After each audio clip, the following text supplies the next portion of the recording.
All right. It is Sunday night, 7:30-ish. Once again, we are back live in the man cave. This is Polk, your number one source for Polk County High School basketball. Appreciate you all tuning in and rocking with us this evening. Do not take it for granted. Appreciate it. And are grateful that you're here tonight. So before we get started, I want to say what's up to the All-State PG, All-State coach. What's going on, fellas? What's up? What's up? Yes, sir. Hey, man. Kind of eventful first week back, basketball-wise. So we're going to talk about it.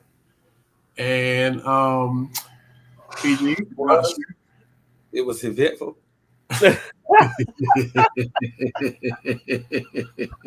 But you not even gonna wait, huh? You jumping off the top rope from the beginning, huh? You use that. It was eventful first week. I'm like, what? hey, man. You'll be in.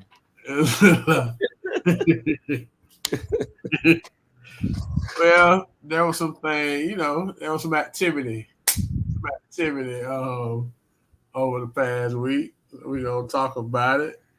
But PG, I don't know if you got anything in your tape or not. It's always gonna swing it your way. You can pump fake, swing it back, whatever. We're gonna always pass it to you though. Just to check the temperature. Remember the drill that say 5 passes before you talk or before you shoot? Hey, that's funny because Johnny Show did that in practice the other day. Hey, Scott Wood used to do that. That was so funny, man. 5 passes before a shot. Boy, it take 2 passes and somebody don't shot the ball. Somebody wide open. Go the baseline, boy. Hey, you look at that now, like, why was that so hard, man? It's like we can't count to 5. Like that was so hard to do. Somebody bro, be open. I remember having to hit the line, man, cause Cash pulling, man. Like, bro, what we doing? Got to the point, everybody count 1, 2, 3, that bit up. All right, baseline, man. God dang. Listen, man, I was doing precision jumping jacks with the girls. I want to say either Wednesday or Thursday, and they had to stop at the number. So we did 15. They had to stop at 15. If you keep going, then you gotta stay at that number, bro. It brought back the memories of the 5 passes because every time we got to the end of that last one, they had to count 15. Somebody kept going. We stayed on the number for like 5 times. Like it was just gonna happen. So just thinking that, well, if somebody wide open, but they forget about them 5 passes, especially if they don't get to shoot in the game. Mm-hmm. It's happening. I just don't understand, man. That just seems so easy, man. Like muscle memory, man. Muscle memory. Can't take it for granted. Can't take it. Man. Well, we'll swing it back up top. So that's second pass, swinging around. 3 passes to Coach. Don't know you got a thing in the corner. Know you fresh off the road, fresh off some work, some light work up north. Yes, bro. We played 2 top 25 teams in Georgia. Came back with 2 wins. Got better this week. Just for next day, you win. Yeah, we won, bro. We played the Galloway School, which is a really good school. They had a girl going to Georgia Tech. She gave us like 35 at least. She was tough, but she was the only one that could score. And then we played McEachern, which is always a great program in Georgia. Matter of fact, a few years ago they won like 4 in a row up there. That's the team we actually lost to last year at the buzzer. Remember, I was complaining that the ref made that call. Yeah, we lost to them last year at the buzzer, and I guess they requested to play us again, along with some other people wanting to see that rematch. So we was able to line it up with them and get the W. So okay, I got a question. Yeah, what you asked for, huh? Yeah, I got a question for you, Coach. What's up? How do you feel about the state tournament? Is it a plus for the girls that they get to play the same weekend as the guys? Like, as a coach, How do you feel about that situation, the change that they've made? I'm I'm interested to see what's gonna be the participation by fans. It could be a plus. I see it as a plus. For example, if we make it to the state tournament and the boys make it to the state tournament and we play back to back, I think that would be great for the county. It'll be great for that tournament. You know what I'm saying? But in the end, I can also see it as a downfall because a lot of diehard, boys fans probably don't want to sit there and see the girls. You know what I'm And saying? you got to pick and choose your week. Nah, Gotta you can't take 2 weeks off of work because normally I would take off the whole week to see the boys, and it's split up. So I gotta choose. I gotta get with the fellas. It's 20+ years of a reunion for us, like just coming Mhm. together. That little And, corner. Yep. yeah, that corner, man. And now Mhm. we got to figure out which one we're gonna attend, which is definitely gonna be the upper Yeah, classes. that's what I was gonna more Yeah, likely more participation in the upper yeah, classifications. yeah. So I say But it's a be lot of special. plus. Say again? That would be special to see y'all Yeah, both play back to back. Yeah, that would be dope. yeah, definitely. That would be dope. But other than that, I don't see the pluses to it. Yeah, I don't either. And So is that a year to year thing, or they like is a set number of year they already got, put it for? I don't think it's in stone from year to year. I think they're trying something. Hopefully they'll see how it go and make another decision from there. Okay. So Okay. but my thing is parent, coaches coach, players play, refs supposed to ref. Because one thing I'm not going to complain about Polk County refs after what I witnessed this weekend. But What? is it? Oh, Georgia refs was horrible. So, hey, Tuma, we had first quarter of our first game. There were 15 fouls called. I had four starters with two fouls each. Wow. Four So, starters with two fouls so each. they were working with about seven to eight Tims all weekend. Man, it was crazy. You know it. It was bad. It was bad. It was bad. So, but anyway, coach reached out to us today. And my question is to you guys, is it ever okay for a parent to threaten a coach with violence because of winning and losing? Oh, they done. Done. No, it's never okay. But the Done. society we in, that's like almost okay, or like not even like you not even thinking it's a problem to respond that way or to think you can come at a coach that way nowadays. How uncomfortable is that coaching? You know what I'm saying? Moving forward, how uncomfortable would the coaching be? Because like anything that the kid does, let's say if the kid, you're playing the kid and your coaching style, the kids make mistakes, you subbing them out. That kid comes in the game, makes a mistake. The coaching, the parent and the bleachers basically blaming like, oh, it's personal. Everything that happens with the kid becomes personal. So you gotta pretty much be like you in the streets. You watching for the feds or something. You know what I'm saying? In this day and era, because parents come down out the bleachers and put hands on you without you even knowing it. Also in Georgia, on the opposite side of the table, the bleachers got to be 8 feet back from the court. So they got to push the bleachers back 8 feet. And when they have the coaches meeting in the beginning, they got to have an officer there present. If not, they're fined $250. Yeah, at this moment, I don't know how you don't have a detail at a game, and that still don't matter. No, it doesn't. But you But just gotta have that presence. You know what I'm saying? For you guys to be able to coach and feel safe. You know, I don't think there's no events that should not have a uniform detail. But and we that's supposed to be right. no, it's not mandatory in Florida. Oh It's wow. not mandatory in Florida. Yeah, Most especially when you start talking about smaller schools that don't get high attendance, they're not gonna have no officers there. And then what I'm seeing now is they most people are getting officers for like big games. They'll have police there, but according to the school, some schools have them there at every game. I know when I coached at Lake, well, there was an officer there at every game, but I noticed like now everybody don't have one. Okay.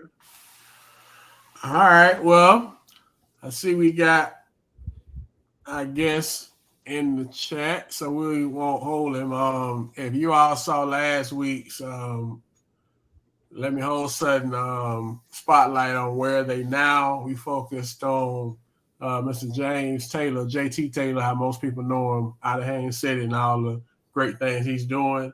And so we were able to kind of collaborate. Basically, the co-host set it up where Mr. Taylor's going to come on and kind of tell us a little more about his story. So we're very privileged to have him spend a couple minutes with us. So without further ado, Mr. James JT Taylor, welcome to the show, sir. Fellas, can everybody hear me? Yeah, we got you. Yeah, sir, we can hear you. Hey man, thank y'all for having me on, man. Congratulations on, doing something that, I don't think, anybody anticipated the impact it would have for having you guys represent this Polk Hoops. I've thoroughly enjoyed watching the growth over the last couple of years and seeing so many stories highlighted. One of the things I know is that we all got a hoop story. And, often, these young kids don't get a chance to hear from everybody. So thank y'all for what y'all been up to, man, and what y'all been doing. I'm glad to be a part of the show. Hey, man, we appreciate that, man. Thank you, man, for coming on and giving us a little bit of your time. And I know I personally don't know you day to day, but I know of you, in your work in the community, Polk County and down south. So we appreciate all you do for kids. But I know my two co-hosts know you very well, so I'm gonna defer to them for a couple minutes and let them kind of. No worries. Man, I don't know him. Yeah, this is beautiful too. Happy Founders Day, by the way, Mr. Tuma on the other side over there. Ain't no pressure. Appreciate you. Man, happy G Day to you, man. Happy birthday to you, JT. Oh man, thank y'all so much too. Again, this has been a wealth of emotions today. I get to sit with you guys and celebrate a birthday. Yes, sir. Happy birthday, man. Hey, thank you. Appreciate it. Happy G Day. Appreciate you, man. Thank you. 25 feeling good, man. It's always good to get the bros on the show, man. They be outnumbering me on here, bro. I forgot he was gonna be coming on today. I'm here. When he popped in, I'm here. It's 2-on-2, huh? Yeah, let's do it. And again, I don't fault y'all for being on the wrong side of 9/11 either.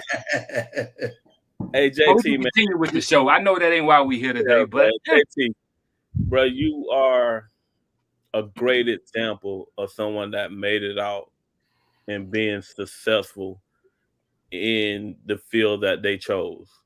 So can you enlighten us on the JT story? Give us a quick synopsis. And what do you want to share with these kids right now? The message geared toward the kids, right? So one of the reasons why I started Taylor Athletes was because, believe it or not, and I know this story ain't going to be different than a lot of us who came out of Polk County or any other areas, was that I never been to a basketball camp in my life. I repeat, I never been to a basketball camp in my life where I went and received instruction, any type of access to tangible talent who had already went on, pros who could give me any information, teach me any skill.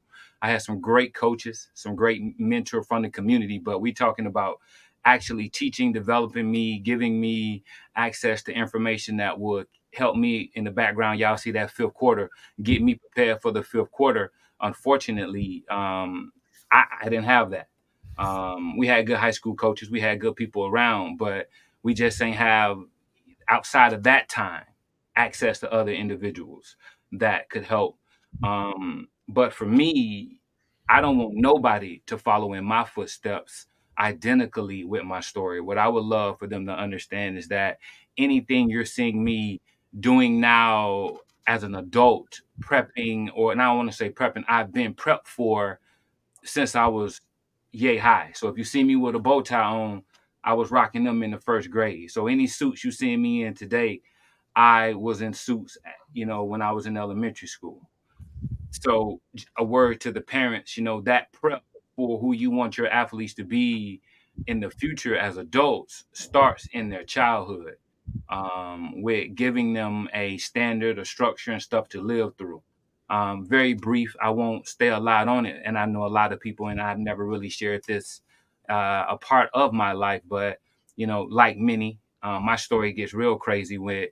And again, I'm gonna talk about all the things that built up character before basketball even came into a picture, right? So, we talking about, for me, my story is I'm from Haines City, Florida. Started picking up ball around maybe 11, 12 years old, not really serious. I was a casual player for a long time. Um, Unfortunately, I had a small, brief run in with the juvenile justice system in Polk County. So that scared me from 13 to 17, and had some restitution things that I had to be on the structure for it in order to come out of it. So what most didn't know, classmates, all honors class throughout middle school, high school, senior class president at Haines City High School, maintaining great grades, being involved in activities outside of sport, still was battling that while trying to simultaneously, get an education and try to improve my skills. So never been to a camp in my life. So how did I start working on the game? I had one cousin, Joe Butler, played a little ball before I did. Um, you know, uh, was somebody who, in the era of video games, the era of computers, what we might get mad at kids for now, that was me and my generation, right? I wasn't really coming outside like that, but I was lucky enough in our family, we had it was he. So I can even say Joe Butler, from Haines City, kind of broke the mold for me in basketball, because he was the first, or the closest athlete that I had to me and my family that was actually playing sports. My mom played in the in the late '60s. Dad didn't play basketball at all. But after that, for me, it was I built my own basketball hoop, guys. So couldn't always get to the gym, didn't ever have any training, but I built my own hoop right on 6th Street in front of Cloud Home from the home. Every day, I'm going mailbox to mailbox, one on one, either with anybody who's living in the neighborhood or make believe by myself. Rest in peace to Demetrius Nicholson Schultz. Grew up with me. Around about 15 years old, I met him. Well, I already knew him. Met Jamie Denard, and those guys kind of helped shape and mold my youth development. But we never had access to no real camp or skill development. So a lot of my early development throughout high school started with me just working out every day in front of my house, every day. And it was a no spring plywood 2x4 big backboard. And most mornings I would wake up and find it broken behind the mailbox or the side of the street, because somebody had came by that night and dunked it. And every night their mission was to dunk it and break it down. I would wake up, pull it back in the yard, go to school, come home. My mission was to rebuild it again. So it's that constant, having something broken down taken away from me, constant rebuilding, going down in front of my house, that kind of started that early stage of it. And who would have knew that, being diligently looking at other crafty guys to art salaries. I was talking about Mr. Harper the other day, just as memories in my mind. Never seen somebody go hard left and stop on the dime and boom, go behind their back. I ran into cuss word recently. I was talking about, we had a moment to talk about his brother E, and seeing guys like that handle the rock, pat the ball, just being out in the community around Polk County. We had a lot of individually skilled guys, but there was no idea of where all these guys got their game at. They went to go hoop, but outside of hooping in multiple gyms, where was they training, getting those skills that I walked in the gym immediately admiring? How did they get it? Who taught them? Where did they get it from?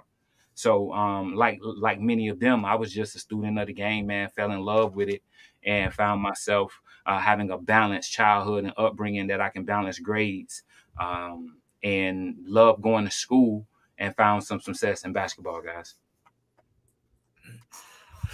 Hey, so it's always a conversation when we're talking about Polk County athletes, opposed to like athletes, I guess, in Orange County, and it always comes up that there's like training available to those guys, resources like that, and that Polk County doesn't have. Do you kind of agree with that assessment? Have you looked into it like for a skill level? Because that's always like, Polk County is tough. You was Yeah, skilled. I mean, you was tough too, but that's Definitely. always our things. We tough, but maybe not skilled. But we lack skill. Yeah, I can say yes, and that's been something that I've tried to do. I haven't said it's going to be easier. I guess sometimes they say that by no means I'm a prophet, but it says there's a quote that I like that says that sometimes a person is more well known in a foreign land than in their own home, right? So I feel like that's how my life kind of metamorphed into, because it's been easier to get into 5 to 6 municipalities down here, almost 10 with programming, than it has been to try to get that in Polk County. And I guarantee you I've tried. And there's been times where we've had it. But again, I think that, what I can see down here is more men and more individuals who have played, I would say men and women who have played the game, been successful at it, um, and have chosen to be in the skill development business, right? Maybe because they have other abilities to take care of their families and be able to give that back. One of the first things you said was how much I've given back to kids, right? Well, alongside of that, while I've maintained the business, I've done so many other things. And it wasn't always basketball skill training and development that was able to truly take care of me. So I can't speak for everyone, but I can say also I'm not the person that can talk about this not being a successful business either, because I figured that part out too, right? And was able to scale it and be in multiple cities. But I just think, there's been many individuals who have sacrificed so much doing it for the love, that there has been this, I would say, delayed ability to really grab onto it and really do it. And parents in a community seeing the value to want to invest in it. That's probably the biggest thing is the investment, because I was doing training at one point and I actually enjoyed it, and Mm, was having clients actually yeah. putting the time in for it. More so it became a lot of females that I actually trained, Hmm. and saw their development, and actually saw them go from not knowing how to even shoot a left hand ball to being recruited by Power Five schools. So Definitely. it's there, but I think what we miss around here that you probably got to witness somewhere else is the investment in your child. In here, they don't believe in the investment, and they also don't believe that their kid is not as talented as we say they would. Does that make sense? Like we would Repeat say, that yo, last.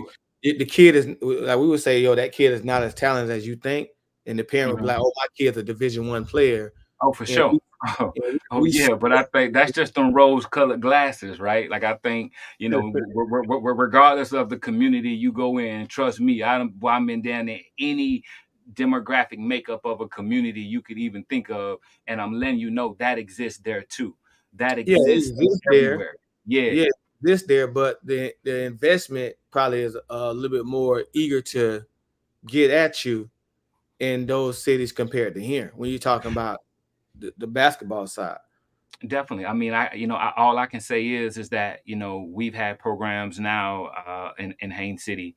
This is to be the first year where I can't say last year 23 we scaled back, but prior to that, even when COVID, we had multiple classes, and I can just say that we had a lot of families that were not the ones who you really thought should be there, right? Like that's who it was. And but on the outside court, right outside, you guys may see what's going on now, even at late Eva, certain things. But on the outside court, there would be tons of kids just running around, right? So like you said, the same way tutoring is available or is a need for you to get better if you lack and you're deficient in a certain skill level, whether it's academically, basketball's training and development is also needed. And again, the culture has shifted where I said I was outside. I had a cousin pull me outside, but most of the time I was outside, and I was dribbling that ball. I would go from my house to, the Oakland gym, and I wasn't getting dropped off. So I don't know if we're in that drop off parent, era as well, where kids ain't walking to the gyms no more. They're not walking to the parks. If they're not getting dropped off, maybe they don't even show up. So that's what gave me the idea as I, started playing pro ball and wanted to come back and give back is, firstly, one of my first trademark uh, programs was something called Pro at Your Door, basketball training and development. So I spent, years, 15, 20 years going from here, 60 to 100 miles a day back and forth, pulling up to people's houses, right? At one point I had a Toyota Scion with a basketball hoop on there, just pulling up. It wasn't even 10 feet just to try to make a mobile thing happen. But, that investment is important, but also too, if parents, and this is another thing I want to say, I had no pressure hooping. This wasn't a meal ticket for my parents. They didn't see the NBA. It was none of that. I had the ability to go hoop uninterrupted from any kind of expectations, right? So I didn't, they wasn't looking at it as this and that. I come from servicemen and women, entrepreneurs, business developers, people who ran hotels. So it was you going to school, you're gonna learn, you're gonna be this regardless if you are ever successful at basketball. Now, where you go and get all of this testosterone off your chest, that gonna either be down there playing football with the Rattlers, or you're gonna go and you're gonna play. And I was lucky to have Coach Milton Coward and other people in the community who provided some opportunity for us. But even my parents didn't see that value of investment. But what I can say was they made the investment when I had to go on the road. Once I did have the skills and I was on the team, I always made it. I would say that back then there were so many men in the community that made a sacrifice for me to go. The guys that people don't want to talk about or give the acknowledgement for. No disrespect. I'm just saying from a perspective, I didn't go get money to go on the road from the church. It came from the streets.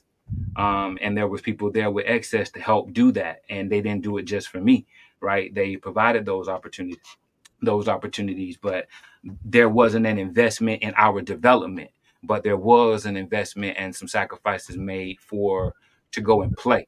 But I hope the culture now with these conversations and what you guys are shedding light to, that parents can firstly understand that training is important if you want your kid to get better. And you have to also not look at their size and how big they are, and have a clear understanding of both their biological age, and then the age of their mind, and how all that kind of connects and come together. And put your kid in the best situation for that they can win. But you got to make an investment and a sacrifice for them to have that bottom, that baseline standard, if you think they have the ability and want to pursue going to the next level. JT, man, we appreciate you coming on and sharing your story. You're definitely a success story coming out of Haines City, East Polk County, period. I know you went to Lynn. You was a legend down there at Lynn, played overseas, and you're doing big things, not only in the area that you live in, but in the area that you grew up in. Mhm. Thank you. Like I said, we appreciate you coming on. Before you leave, what gems you want to leave for parents, coaches, or players before you leave us? I'm gonna start with the people who I rock with the most, and the success of my life, is only attributed to the kids that I've made the sacrifice for first. So I'm gonna speak to them because that's who always hires tailored athletes. We never work for parents ever. We never cared about what parents was on. We just always wanted to provide that most unbiased opportunity for the child. So again, to the kids first. Begin with the fifth quarter in mind right now. If you don't think that basketball, football, baseball, these things are gonna stop, then you crazy. And I would say work on your skills when nobody's looking. You have to be invested into your craft more than anybody. You also got to be the kid who listens. You cannot be the kid that think you know everything. You don't know everything. I would say to kids, listen to coach's message and don't get caught up on their tone. Parents, don't get caught up on the tone. Sometimes coaches ain't going to speak to you and your child in their inside voice. even though you inside the gym, they gonna yell, right? Be respectful. I'm not with, cursing kids out or nothing, but getting that message across sometimes. Uh, Great messages are communicated with a lot of, energy, and sometimes kids, y'all, we just don't listen. And I can say that I grew up in a household where I had the skill to know how to listen, which I think we don't acknowledge enough as a real skill. You got to be able to listen to kids. Understand now, you're not high school recruitment isn't what it used to be. So, you at, know, at at all. all. And again, I'm blessed, and I'm an advocate of small college basketball. I didn't go big D1 yet. Did I have those aspirations? Yes, You but had the talent, huh? and you had the talent. Yeah, I had the talent, definitely. But I also, in my story, I was a father at the age of 17, which I don't put that on a lot of other people. So the offers that I had, which again, parents and athletes, you only can accept offers that you legitimately get. Very few get to pick where they want to go. The rest of us, we have to accept what is offered to us. It ain't about thinking that you deserve more than you do. Maybe you can get there, but you most often, and before next year and the years prior, and all of us have gone through that same system, we accepted scholarships that we were offered. We didn't just pick the school we wanted to go to, and that's automatically just happened for us, right? So I say that that's something that they have to be mindful of, and know thy level. Um, because if Corey can say that I was talented enough to go D1, but I chose D2 and ended up becoming a Hall of Famer, built great relationships, had people know my name, could shake my hand, walk me in and out of situations because I was more than just a number, and they was able to spend time with me to get to know the value that I had inside of me. But besides how wet my jump shot was something that I think should be considered when you're looking at trying to get to the next level. This world only gives you a few people to help you out. And at every stage of your life, from you look at schools, you go through those levels. So if you're ever fortunate to get to any level of higher education beyond college, beyond high school, then those people can play a real big part in help shaping your entire life, not just that moment while you're there. But you got to know your level. You can't think you better than you are. um, and then to coaches, um, I would say to truly invest in yourself to know what you're telling these kids.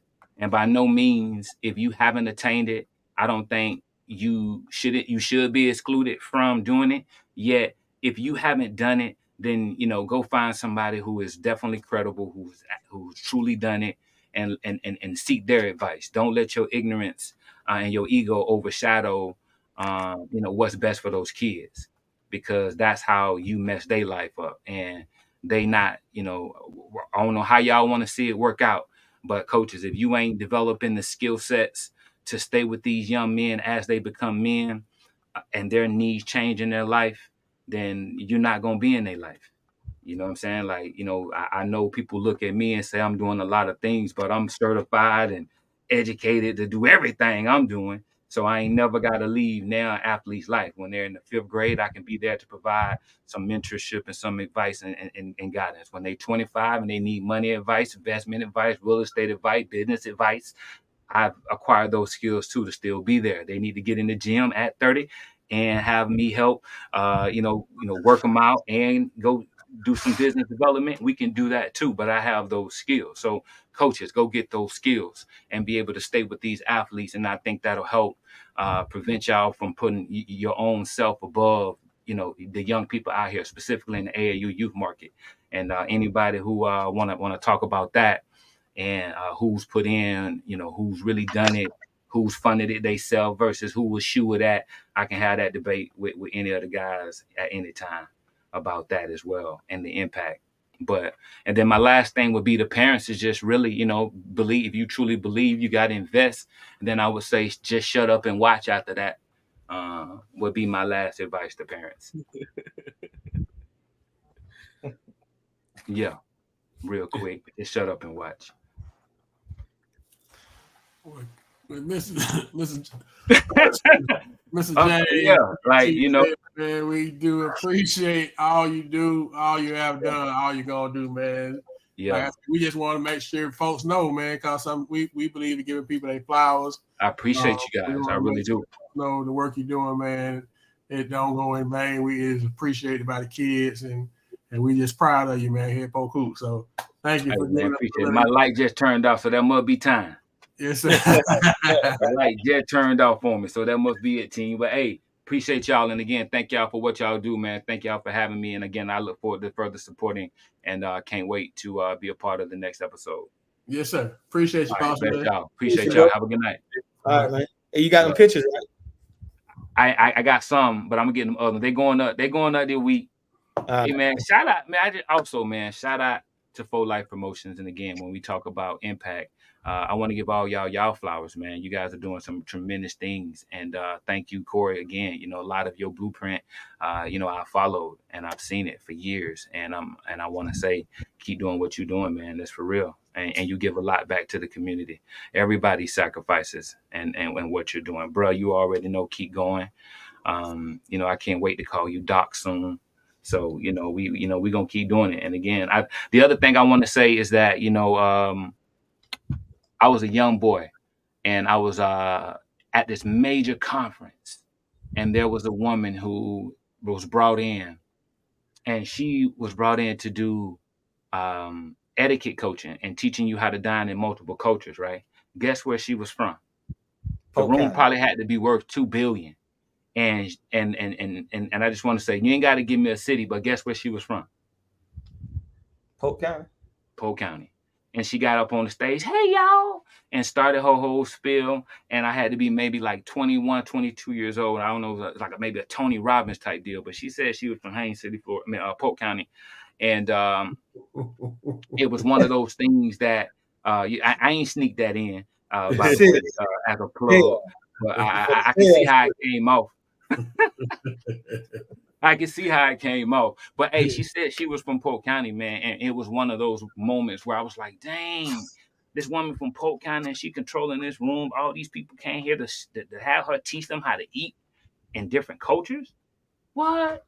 I'm from Polk County. I can do whatever I want to. So again, Polk County power. So appreciate y'all. All right, bro. Yeah, All right, y'all be well. Y'all have a good night. Happy New Year. Thank you. Same to you. All right, bet. One love. Yeah. All right. So saw this tweet. Appreciate you again, JT, man. And you continue success in all you're doing, helping kids, man. What y'all think about this? It said coach's standpoint. Say 30 seconds to go in the game, putting a bench player in is embarrassing to players and families. Stop it. I'm just reading the tweet. Both of y'all faces like, I didn't say it. I'm just reading the tweet. What's y'all take on that?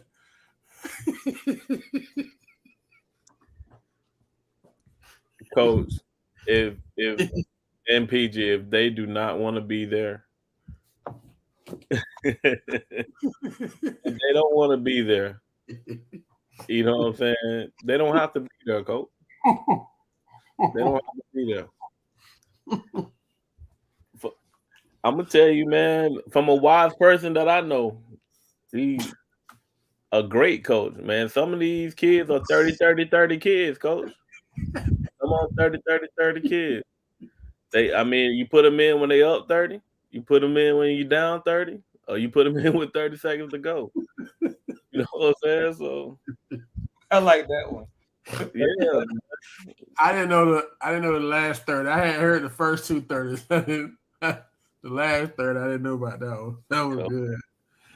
Oh man. So okay, so I guess neither one of y'all are in I think if you don't like your role on that team, you need to do something about it or not play at all. All right. Duly noted. So another quote, man. I just was looking at some stuff that was interesting yesterday and today. This is from it's a football coach, but it's a sports quote from a legendary football coach Lou Holtz. He was asked to describe the difference between football players today and those 50 years ago. He said, simple. Today's athletes talk about rights and privileges, and the players 50 years ago talked about obligations and responsibilities. I ain't capping with that. The difference now to me is money and freedom. They're not slaves anymore. Money, They okay. got choices. They open up those gates between NIL, transfer portal, um, being able to opt out to sit down and not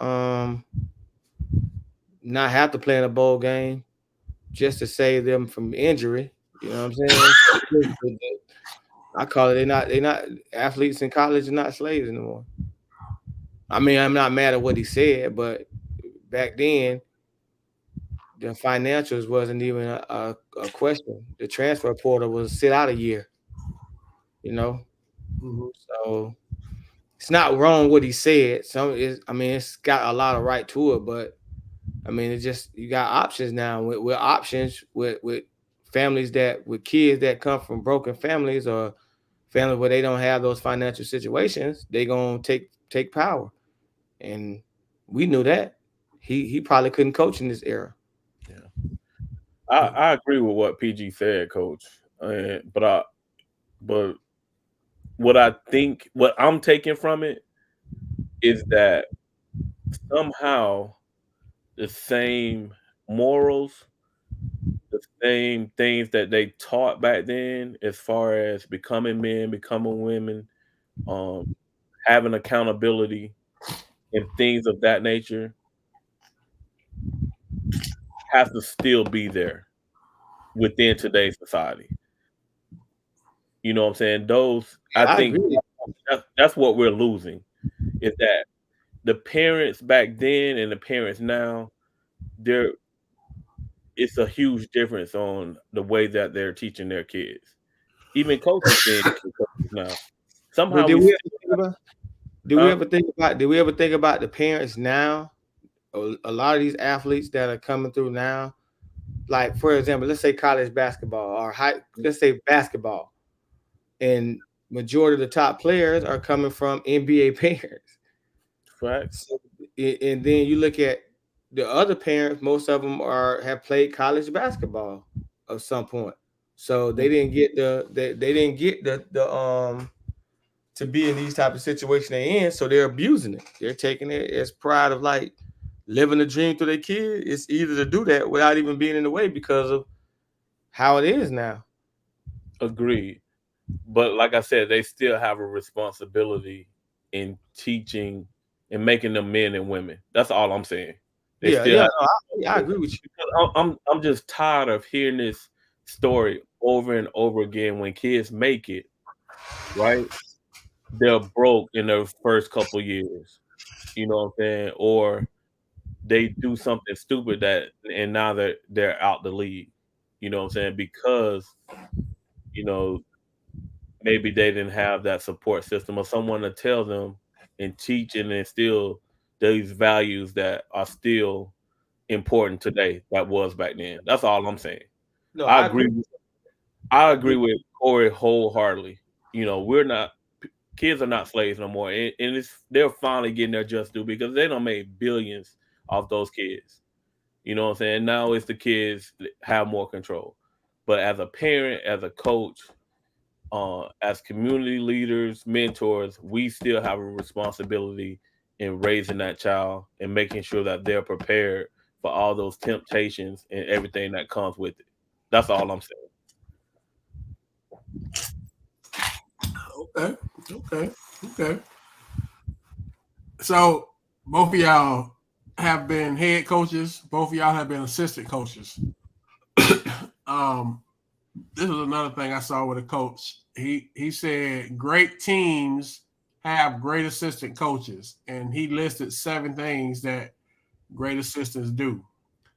I'm gonna say them and then ask you what would be how would you rank your top 3? Not all 7, just your top 3. So he said great assistants show loyalty, share their voice, bring positive energy, stay poised and composed, are committed and put in the time, do the little things to help the team, and have good relationships with all players. I think the number one thing is missing on there that's not even on there. And one of the reasons why I feel like I always say that I would be the best, one of the best assistant coaches ever is because a great assistant coach would study the game and they will see the game that a head coach can't see because a head coach standing up and got so much going on between managing, refs, trying to call sets. A great assistant coach is supposed to see the game, so it should be a study of the game. Okay. So he missing one. I mean, that's tough to put in order because all of those are important. And my thing is, different assistants have different responsibilities, and everything. Everybody brings something different, coach. You know what I'm saying? Maybe that game part that Toomer is talking about, maybe that's not their strength, but maybe skill development is. Maybe motivating the kids and developing relationships with the kids. Maybe that is. Maybe scouting the opponent. You know what I'm saying? But whatever you do well, let's bring that together as a staff and put out a great product. You know what I'm saying? Like, I hate skill development. And everybody tell you, bro, I got attention issues. Doing something over and over again, that's boring to me. Can I do it? Yes. Is it necessary? Yes. But that's just not what I love to do.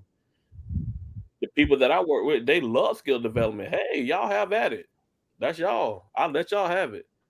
But when it comes to management, systems, the chess match between the other coach, I love that. So everybody got something that they do well. Bring it to the table and let's just flourish in the role that you have. Yeah, I don't have an order for it either because I just Yeah. think that key to me is what's missing. I can remember me Bernie and Larry Murphy coaching breakdown. Not break. We was coaching each one. We was coaching team stat, Yeah. and we were facing breakdown with Brandon Knight and Kenny Boyd and them, and they had just won nationals. We were playing them in Easter at Disney, and I knew how to beat them. And I told their coach before the game why we was going to beat them because I had watched them and I understood the key points of the game on what we needed to do and to put those type of bugs in Bernie ear matchups and all different type of scenarios. Who we should be having in at critical parts of the game, how to help manage the game. So I just think that's probably one of the most important to me. You know.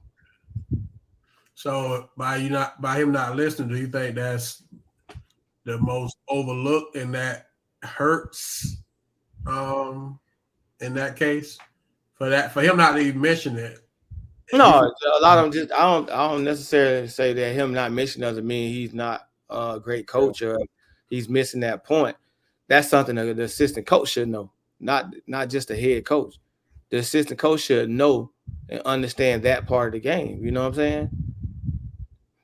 Okay. Fair enough. Fair enough. Okay. So last week, in Polk County. So it was few teams played, couple teams played. I'm going to just, for me, real quick, I'm going to just highlight one thing last week that was kind of special, I guess, to me from a personal standpoint. Friday night, George Jenkins played Lakeland High School, and both head coaches and probably about 90% of both assistant coaches for Lakeland and for Jenkins, I had the privilege and the opportunity and the blessing to coach those young men. So on Friday night, watching them coach, that was pretty special. And then also I coached them at Jenkins, and then I went and coached at Lakeland. So I won no matter who won the game. So I just wanted to say shout out to all my guys on both those coaching staffs. Very proud coach Friday night and very proud coach even now. So, but that was the highlight of my last week. But most of our top teams in the county continued to win. So, I mean, we know we got a clear number one. Then we kind of got a little debate, probably between 2, 3, 4, 5, however you want to look at it. If we look at tiers, I guess we got tier 1, which is Winter Haven. Tier 2 could be a couple more teams, and so on and so forth. It's pretty clear. I mean, I know it's the first full week coming up after the break. Is it a chance for some of those tiers to change, or do we think that what we see right now is what we're going to get after one kind of sort of full week back after the break? It's going to be some changes in the tiers below 1. Some teams are going to get better. Some teams are going to get worse. And that's just the nature of the beast. Some programs get better towards the end of the year, and some programs they come out the gate swinging, and then they say they fizzle out towards the end. So it's going to be some movement, but it's not going to be a whole lot. It's not going to be no surprises. Put it that way. Okay. Any thoughts, PG? No. Okay. So last week, Polk County's honor roll had a lot of young men that had some good performances, so we want to make sure we spotlight them. And first one is Isaac Salazar. Friday night, went up to the Rock, had 34 points, 8 rebounds, 5 assists, 2 steals, and a block in the 87-82 win. Also, that same game, Zay Mosley from Winter Haven had double-double, 16 points, 13 rebounds in that same win. And in that same game, Jamie Phillips from Winter Haven had a triple-double, had 11 points, 11 rebounds, 10 assists. So all three of those young men got off the bus, locked and loaded Friday night on the road. So shout out to all three of those young men. Saturday, there was a top 10 matinee matchup in Lakeland yesterday. Holy Trinity, which is top 10 ranked in, I think, 3A, traveled to Lakeland to play Victory, who was ranked in the top 10 in 2A. And Victory gave it to the people. And in that game, LJ almost had a triple-double, 17 points, 11 rebounds, 9 assists in the win. And Mike Andino had 24 points and 5 rebounds in that win. Yesterday, Santa Fe went over to Tampa and gave it to Melbourne. And in that game, Tate Darner had 26 points, 10 assists. And a couple other performances throughout the week. Jalen Randall from All Saints, 16 points, 7 steals, 4 rebounds. Eddie Hippolyte from Ridge, 23 points, 6 rebounds, 5 assists, 5 steals versus Haines City. Nasir Berrien out of Fort Meade, 21 points versus Lakeland Christian. Davion Collymore from Sebring, 20 points versus Davenport. And Ryan Screen from Fort Meade, 22 points, 4 assists, 6 steals versus DeSoto. So, congrats to those young men, Polk Hoops honor roll honorees for the past week.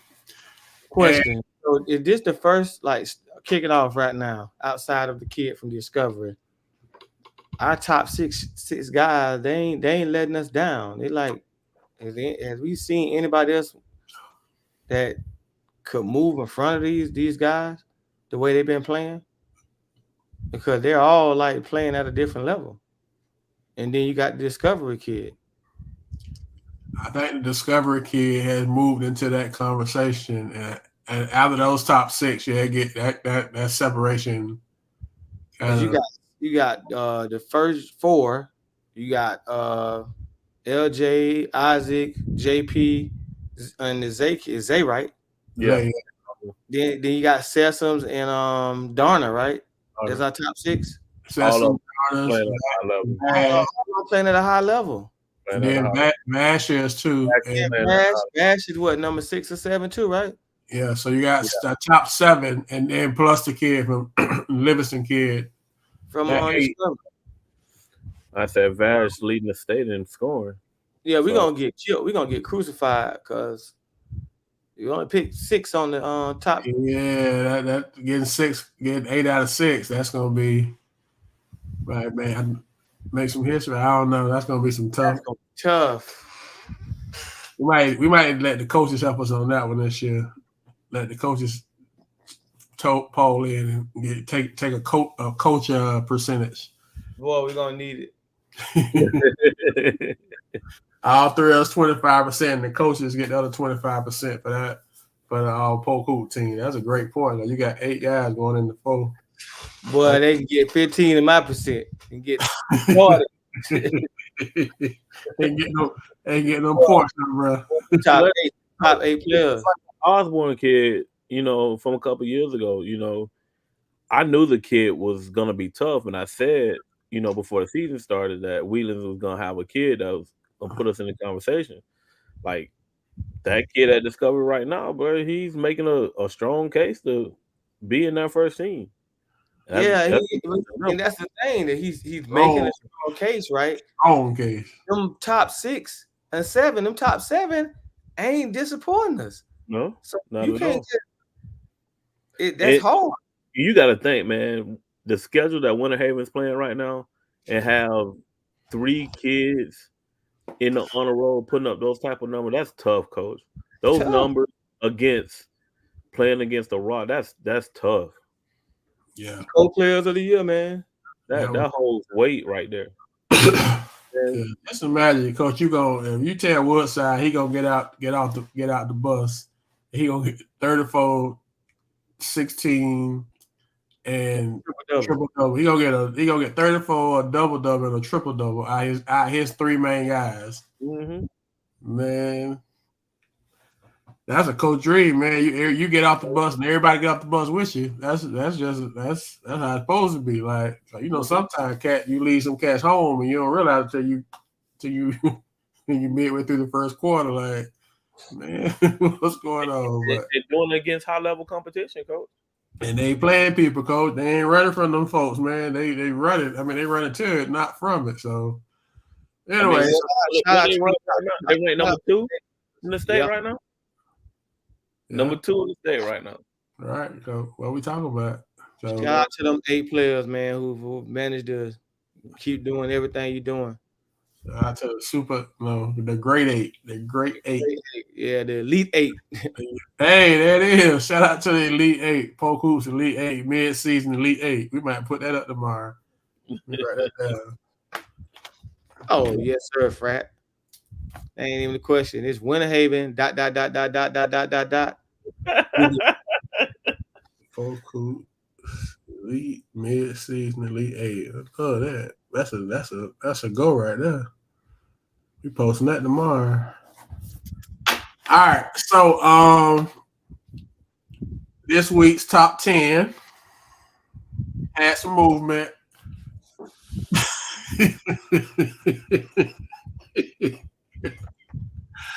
Oh man, so number 10 at 9-4, Fort Meade. What? Number 9, 8-5, Sebring. Number 8 at 8-2, Frostproof.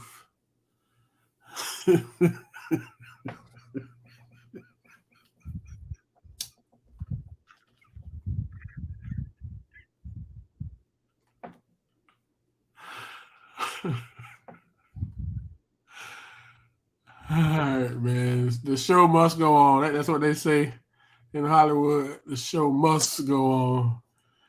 All right, number 7 at 9-1, Lakeland. Number 6 at the top 6 remains the same because all of them won, so nobody drops in out. But just for people just to recap, number 6 at 10-4, McGill. 5 at 11-2 is Discovery. 4 at 7-3 is Jordan Christian Prep. 3 at 10-4 is Victory. 2 at 13-2 is Santa Fe, and 1 at 13-1 is Winter Haven. That is our top 10 for the week of January 7th through the 13th. Once again, going top to bottom: 1 Winter Haven, 2 Santa Fe, 3 Victory, 4 Jordan Christian Prep, 5 Discovery, 6 McKill, 7 Lakeland, 8 Frostproof, 9 Sebring, and 10 Fort Meade. So, moving right along. Picks for the week. Got a lot of big games this. We got a lot of big games this week. Couple top 10 matchups. Last week I went 5-0 on the week, and PG and Coach went 4-1.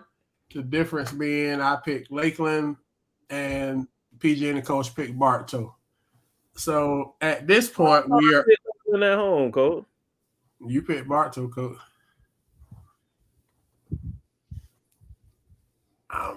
I wrote it down.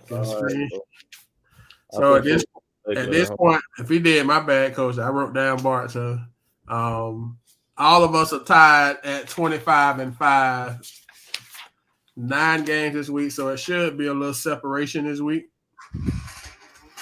Coach, you started with Lakeland and then you changed to Bartow. So you would have looked at something and you changed to Bartow. Because you, PG, and Kevin Pruitt all picked Bartow. Yeah, okay. So you flip your pick.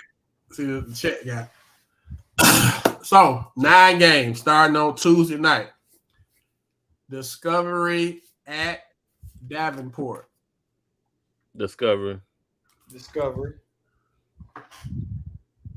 I like Discovery 2 on the road with the 3 with the big it. They didn't know. I guess they're the second. They would have to be the second big 3 because the top big 3 we just talked about. I'm gonna say with that big 3 with Livingston, Wilson, and Jean starting to click a little bit for Coach. Sound like for Coach Weeds. They got a nice little home atmosphere over there. If we did a poll on who has the best home court atmosphere, I think you have to put Discovery and McKill in the conversation in those small gyms. They do a good job with how they try to build up their home court advantage. But so here all of us saying Discovery. All right. Also on Tuesday night, this is a top 10 matchup. Frostproof at Fort Meade.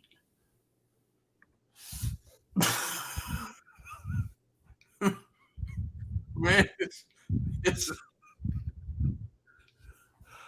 Fort Meade is number 10 and Frostproof is 8. This is a top 10 matchup. So we got to pick it, right? I'm watching the Buffalo Bills and Miami Dolphins right now, man. I ain't had time coming. I take Frostproof. Oh my God, man! This is all right. PG got Frostproof. Coach, it's a top 10 matchup, Coach. Miss Shaw got Fort Meade. Fort Meade got a nice little home court advantage down there too. They got a band in there and everything, Coach. I got value on for 40, Coach. Would that be enough? You got Frostproof too? Yeah. What's the name of them guys? They actually they got more guys scoring for Fort Meade does. But wasn't Fort Meade in that Lake Placid tournament and lost to Mulberry or somebody? Good point. I like Frostproof too. That just good point. Boy, you good. Hey man, sometimes you gotta listen to wise counts, eh? Did JT just give us some gems? I'm just trying to. Good job. You listen. Yeah, I give you. Oh man. Also on Tuesday night, we have First Academy at Victory. Victory. Okay. Clean sweep of Victory. Victory also has a very good home court atmosphere. Real good. Lights and all that stuff. All right, Wednesday we got one game that we're picking. Lake Region at Lakeland. Lakeland. Lakeland. Yeah, I like Lakeland too. All right. Lakeland got another home game. Lakeland they ain't playing on the road yet, huh? They have not played on the road yet, no sir. Definitely got Lakeland at home. They have definitely had the juice of the football scheduling model in their efforts thus far. All right, Thursday, Barton. That was Lakeland at Lake Region, right? Say again? That was Lake Region. I mean, that was Lake Region in Lakeland, you said, right? Yes, sir. Oh, yeah, definitely Lakeland. Oh, man. Bartow, it's a rivalry game, so we got to call it. Thursday, Bartow at Winter Haven. Winter Haven. Sausage game. All right. On Friday. Winter Haven, ain't even question. On Friday. Oh, I missed a Tuesday game. Thank you, Coach Shake. Santa Fe at Lake Region at Santa Fe. Santa Fe. Hey. The fairway. Okay. Whoever against Lake Region, bro. Y'all know what it is for me. He just said we forgot that game. Like he should have said he wanted us to hear him say he gonna lose.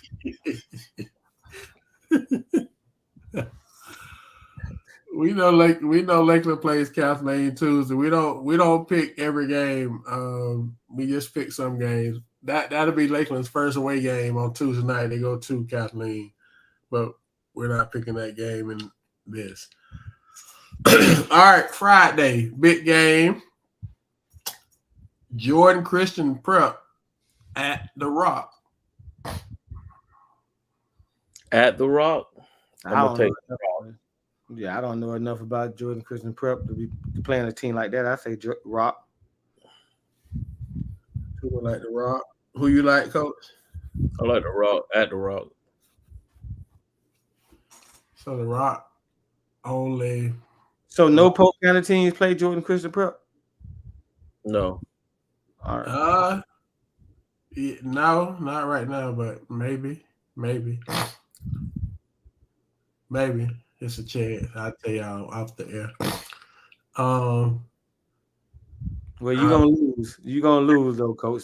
At home, if they don't lost to Haven by 5, I'm gonna take the Rock 2. But it was surprising if Jordan Christian Prep won. All right. Friday, Lakeland goes on the road. Lakeland at Buchholz. I don't know enough about no Buchholz, so I'm gonna ride with the county. Coach finna look it up. So you taking Lakeland? I'm gonna let him look it up first, though. Okay.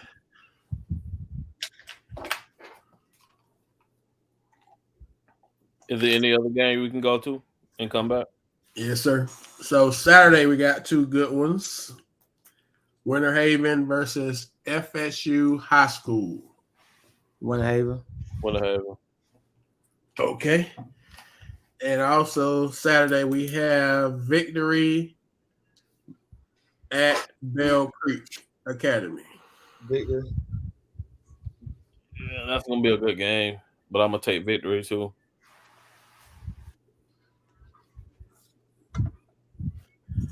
Yeah, I like Victory. I like Winter Haven. I'm not sure how Lakeland is going to play on the road. They'll beat them.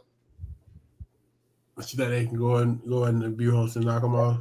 Lakeland tougher than majority of the team they're gonna play, so that's gonna always be a strength.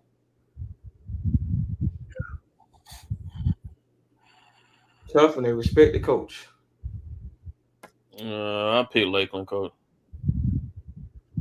Toughness does travel. I agree. But we all pick the same, so the record gonna stay the same. Wasn't You ain't nobody. want to pick Lake Region? I guess who Santa Fe. Ooh, when have I ever picked Lake Region, bro? Not Barnes. I'm talking about Barnes. Me and you don't never pick them, but Barnes, you don't want to pick Lake I Region? don't pick them. Nah, they got them two tough games like region. Well, I guess one thing we can't say this shit about that Lake region they scheduling because I mean they playing Lakeland and Santa Fe this week. That's two different styles, two good opponents. So he ain't running from people. I guess like No, he's not running, but eventually you got to win one, coach. I mean, what you talking Mount about? Run if you ain't gonna Mount Run if you ain't gonna catch nobody. Huh? I mean, it's great to schedule those games, but you got to beat some of them. Got to beat some of them at some point. And coach, before we get off, we posted that this was the first week of the FHSAA playoff rankings, and just for giggles, we played not played. We put the Max Prep rankings next to it to show people what we've been saying, that the stuff is not the same, No. and the only thing that matters is FHSAA.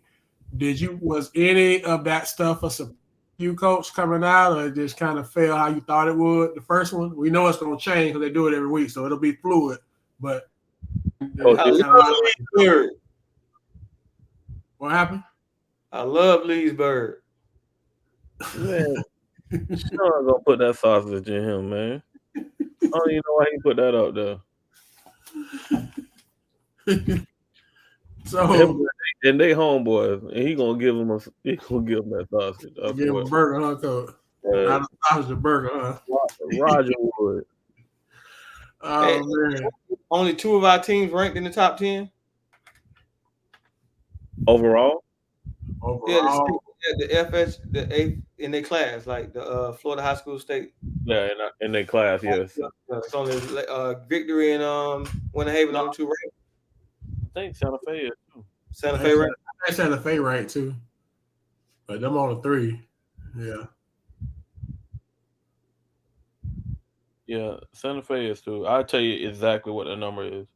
Yeah, them three is, and I guess you could maybe put Joe and Chris Prep as that. Well, Winter Haven is tier 1, then you can put 3 or 4 for that tier 2. Yeah, So but he was asking about class, so and Santa Fe is what 3A. pay 3A, yes sir.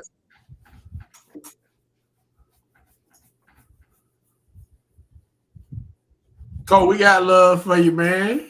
You already know. Santa Fe right now is number 3, bro. Santa Fe number 3. Right now. Yeah. So yeah, we got that's dope. We got 3 teams in the top 10. So a lot The of thing teams. is, the number 14 Windermere Prep is in that region, so it'd probably be out of them two to win that region. So we are already at the point where it's multiple teams have to win their district. That's the only chance they got. And that's what I've been saying from the beginning, coach. And the rankings that came out this week just lets me know that it's, bro, a lot of people gonna have to win their district to get in. Like we talked about McKeel earlier. McKeel's schedule don't favor them getting in, and it showed that when these rankings came out. You know what I'm saying? That region, that Lake region in Davenport is in. If they don't win the district, they don't get in. You know what I'm saying? As of right now, if they don't win a district, they don't get in. Yeah, McKidd didn't care about getting in. They just wanted the W's. You know what I'm saying? And I had to call Wheatlands because he's in a really tough district that Lake Highland Prep is favored to win.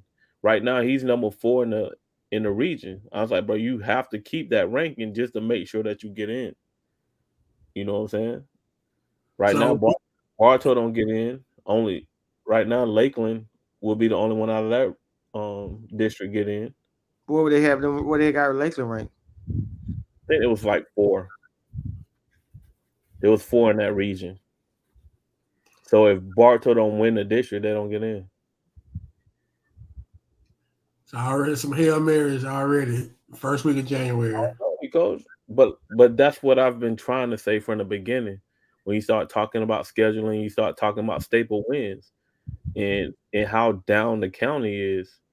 You know what I'm saying? Like we're in trouble, coach. We are in trouble. Overall, we're in trouble. The top teams are gonna get in, but after that, when we remember that one year we had 2 years ago, we had 4 teams get in one district. 4. Mhm. You know what I'm saying? The parity in the county that particular year was great. We had so many teams that was playing at a high level. We just don't have that right now. Is the parity in the county this year hurting the county? I think it is because Oh, now you're playing against each other because that's what everybody's doing is playing against each other, and sadly, it's not helping them everybody ain't good. because everybody's not good. So it's the reverse now because all the traditional people that's been up in the middle of the top is at the bottom, and so we still playing. So it's just like you, like an anchor, it's bringing us down. Mm-hmm. So, Well, at least our top 3 teams ranked in the top of their class. Like, Yeah, definitely. Like I said, that's big for Santa Fe. Santa Fe, if they keep that, then they end up number 1 in the region. Then you talking about Windermere Prep coming to them instead of them going over there. I think that's important. Right now is where you're at in those rankings is important. Like it's important because Lakeland play all them home games for them to try to move up as high as they can so they can get all home games. If everybody got to come to Lakeland, that's going to be in their favor. yeah, Lakeland gonna be a tough out at Lakeland, but they gotta get on the road. We don't know how that's gonna turn out.